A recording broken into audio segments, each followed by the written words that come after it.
Are you in position? Yes, boss. Yung babaeng nakapula. Siya ang nag-iisa kong anak.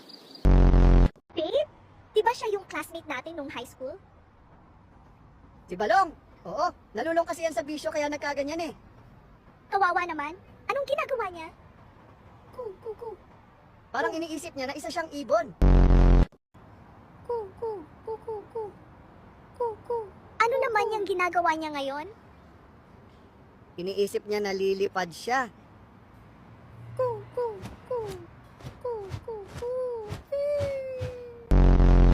Sabi dito, nakulong ka.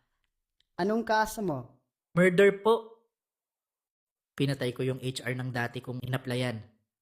Di kasi ako tinanggap eh.